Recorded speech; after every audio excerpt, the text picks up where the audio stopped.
நம்மள எத்தனை பேருக்கு அல்லாஹ்வு தாலாவோட திருப்பெயர்கள் தெரியும்? அதனால் நமக்கு கிடைக்கிற நன்மைகளை பத்தி தெரியும். அதை தெரிஞ்சுக்கலாமா? வாங்க பார்க்கலாம்.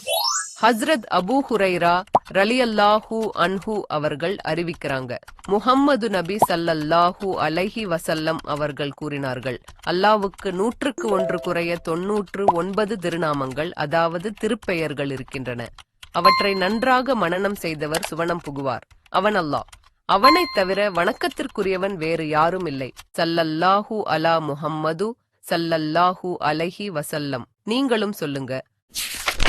அல்லாஹ்வின் பெயரை உச்சரிக்கிறதுனால மனதில அமைதியும் திருப்தியும் கிடைக்கும். இப்படி இறைவனை திக்ர் செய்வது, அதாவது நினைவு கூறுவது, அவனது அருளை பெறுவதற்கான ஒரு வழி. அல்லாஹுத்தாலாவின் பெயர்களை புரிந்து மனனம் செய்து அவனை திக்ர் செய்யறதுனால அருள் புரிகிறவன், பாவங்களை மன்னிப்பவன் போன்ற அவனது தன்மைகளை நம்மளால மனதால் உணர முடியும். நீங்களும் அல்லாஹு தாலாவின் அழகிய திருப்பெயர்கள் புரிந்து மனனம் செய்து கொள்ளுங்க.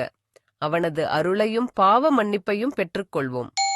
இனி வரக்கூடிய ஷார்ட்ஸ்கள்ல அந்த 99 பெயர்கள் என்னென்ன என்பதை பார்ப்போம்.